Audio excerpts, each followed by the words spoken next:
and referral specialist with ABLE South Carolina, which is focused on helping folks with disabilities live independently.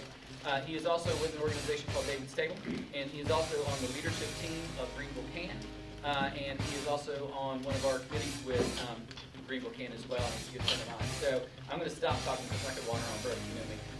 And I want to introduce you to Ruben. And Ruben, there's some guy filming him. He's not going to film your faces, but Ruben is borderline getting ready to be famous. I'll let him tell you about that. So, ladies and gentlemen, Ruben Alvarez.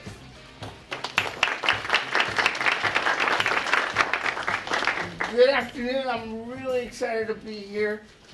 Before I get started, my daughter would kill me if I didn't ask this. Is there anyone from Brazier Middle College High School here? Do you know Sarah Alvarez? Yeah. She's my daughter. Okay. Is there anyone from JLMan High School here? Okay. My wife works in a special education department in Coach Clymer's class. So you can go bug my wife, Mrs. Alvarez.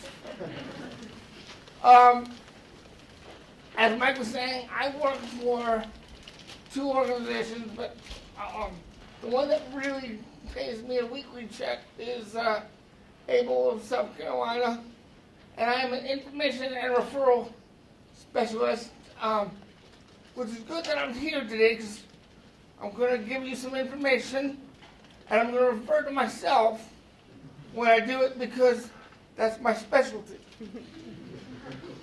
I'm glad you all got that because I've been working on that one. So, I have what is called cerebral palsy, and basically what that means is that either before, during, or after my birth, they're not really sure when, my brain was without oxygen for a short amount of time, and that damaged some brain cells, and the end result is that I have cerebral palsy. The interesting thing about that is, because it happened to me at birth, it's called cerebral palsy. If it happened as a teenager or an adult, same symptoms, same sort of thing, they call that a traumatic brain injury.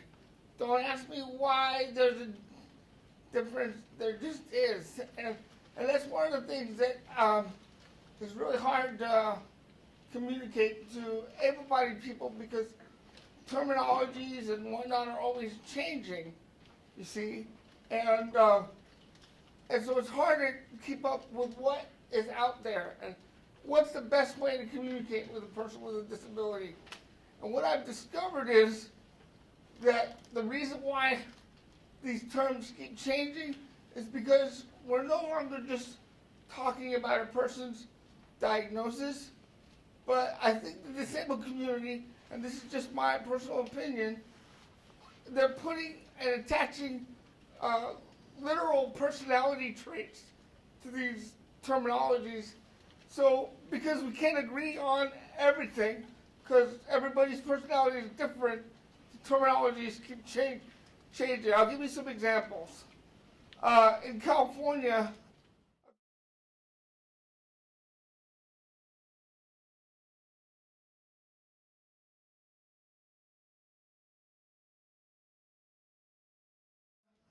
a group of parents got together and decided that all their kids were just like anybody else, they just had special needs. Have you heard of that phrase, special needs? Well, that's where it comes from.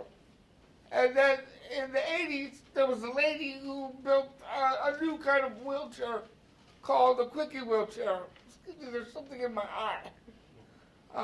It happens a lot. My eyes get dry. There's a lady who built a quickie wheelchair out of hang glider material after she got into an accident. And that revolutionized the wheelchair industry and wheelchair sports. So people who started doing wheelchair sports all of a sudden began to say, well, I am not disabled, I'm physically challenged. Have you heard that terminology before? So now, when I was in my 20s, I used to love to be called physically challenged. Now I just turned 50 a while back, and I don't like to be physically challenged to do anything if I can get away with it. Okay, that's just not my style. So in any case, these terminologies keep changing. So I started to think, you know what? If I were to come up with the best way to describe my disability and add my personality to it, the terminology that I hope will catch on for people who use wheelchairs is permanently yet comfortably seated. Glad you like that one. Been working on that one for about 5 years now. In any case, as Mike alluded to, I do a lot of speaking, and as a result, I've met a lot of people, and I'm from California, but please don't hold that against me. And some of the people that I met, they like to make movies, and guess what? They're going to make a movie about me and my family, and it's going to be called, yes, you guessed it, Comfortably Seated. So, if you got smartphones, when you leave here today, go to Facebook, look up Comfortably Seated in the movie, and like that page, and you'll know when it will be available in theaters. We're hoping for 2017. So, there's my commercial. So,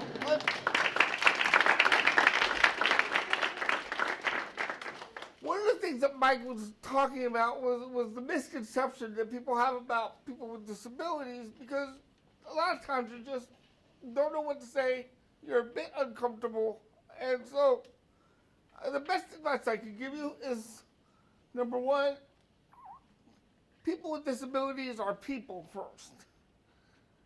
Just like you, they come in all shapes and sizes, and some are good people, I'll be honest, some are not so good people.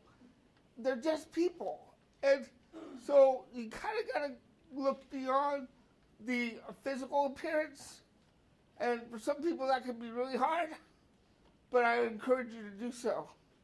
Because what I have discovered is we are all disabled in one way or another. It's just that most people walking around today on their two good legs look on the inside like I look on the outside. They are crippled by things like fear, rejection, and those are things that can leave scars that'll last longer than any of the surgeries that I ever had growing up. So I'm thoroughly convinced that no one is perfect. Not a one person on this earth today is perfect. However, we are all people.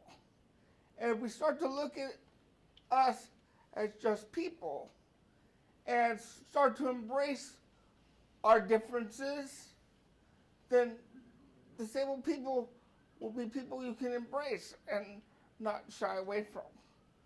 But I would be remiss if I didn't give you a little bit of Disability 101.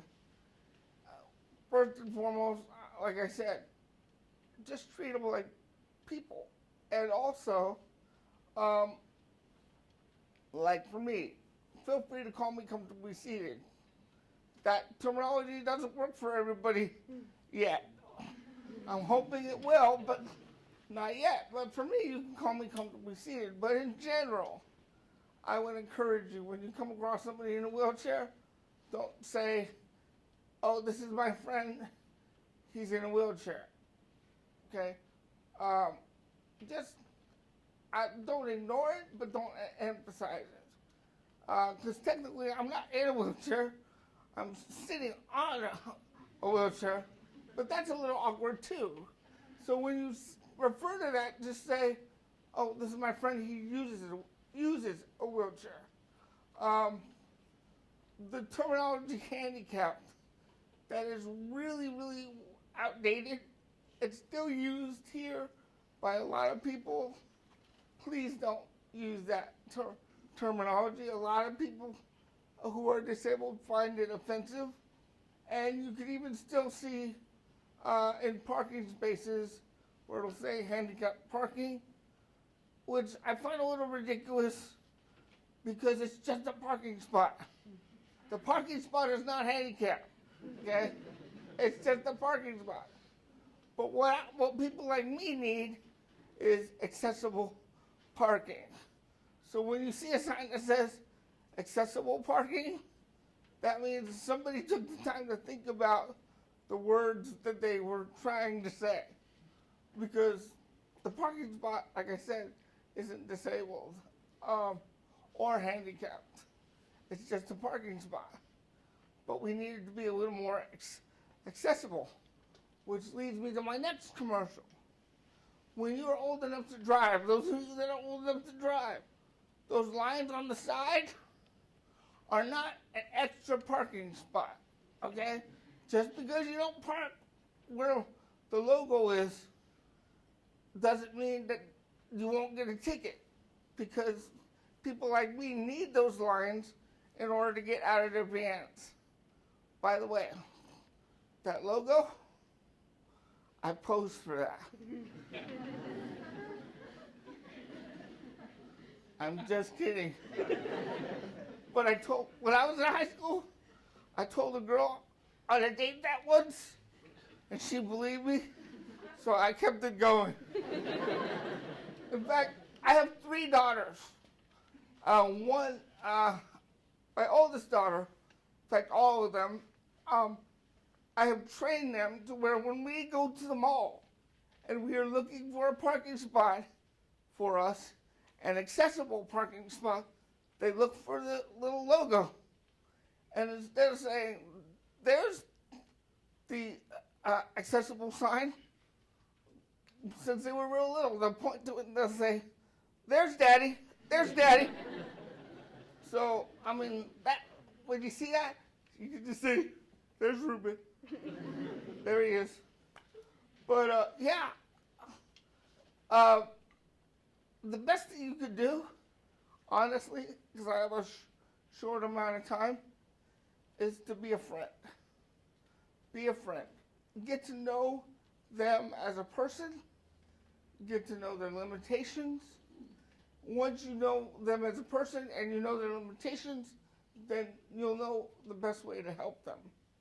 And honestly, the best way to help them is be a friend that helps get them from point A to point B, meaning make sure that whatever you're doing with your friends, include them. Make them a part of what's going on. Now, I know for some of you, that's easier said than done, and I get it. So the last thing I will leave you with is this. When I train people to work with individuals with disabilities, the first thing I try to teach them is you have to get used to being comfortable with being uncomfortable until you get comfortable. In other words, if you want to be a friend to a person with a disability, get beyond the fear and just be a friend. Period.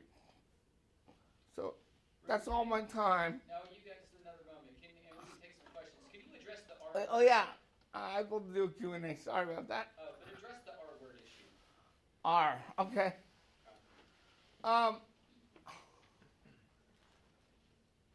There are people who have all types of disabilities, and one of them is people who have intellectual or what we call developmental disabilities.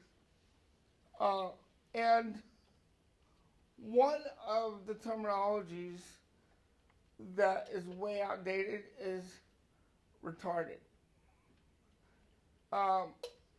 Because that has become a word that people just kind of throw out there for everybody with a disability. When I was growing up and people wanted to be mean, if they didn't understand me for whatever reason, I would get labeled as retarded. And that's just not a terminology that is good to use. It's offensive. And so just remember that. You know, so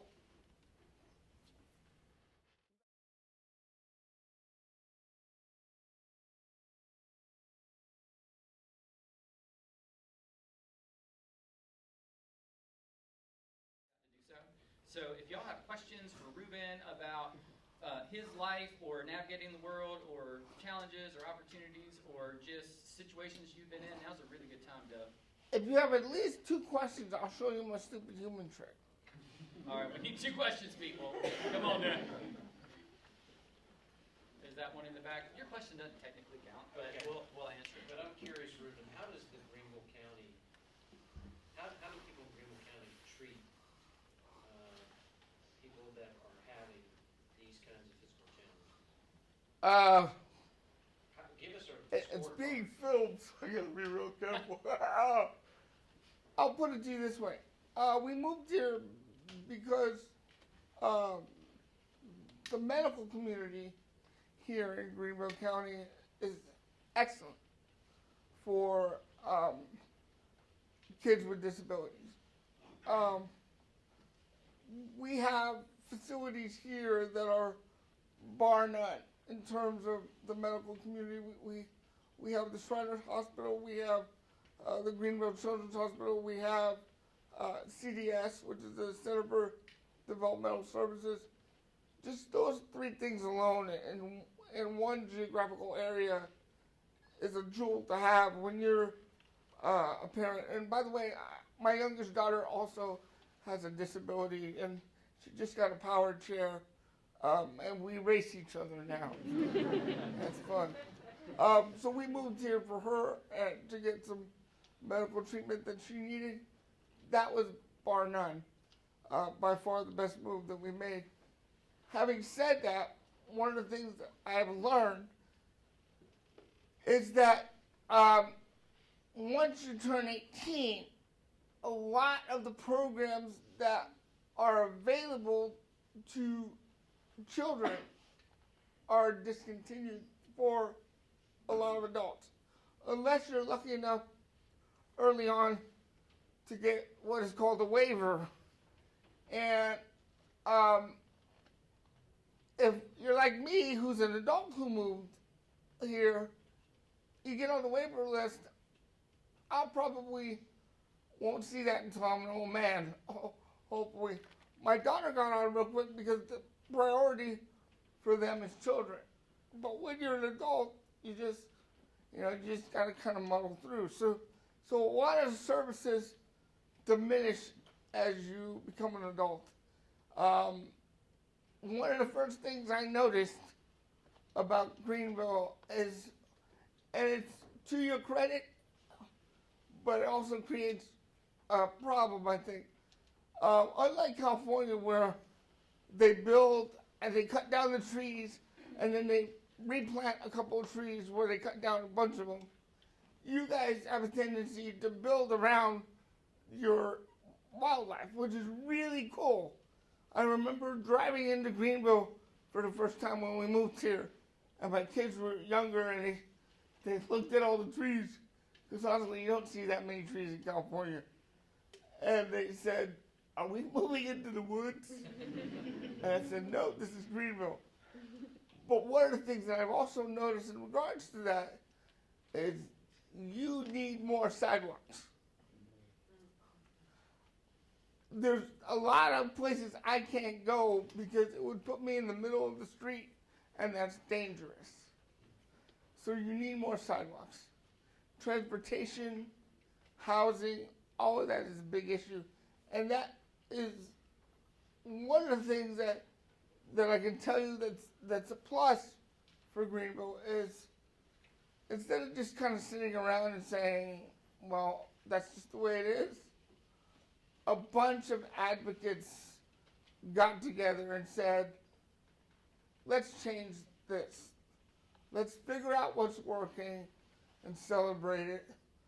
Let's throw out what's not and invent something new. Let's come together regardless of what we're doing and work together.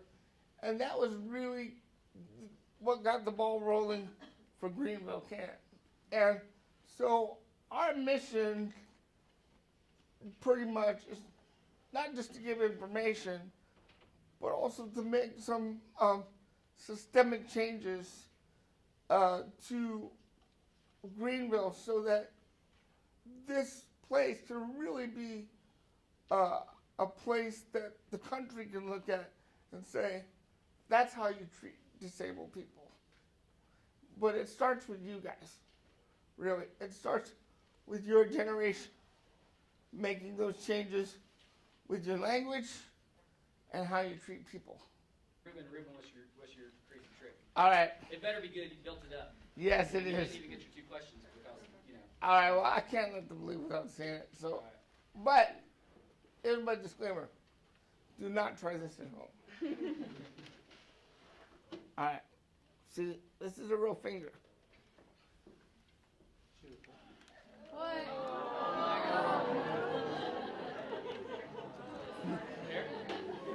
That's gonna stick with you for a couple of days.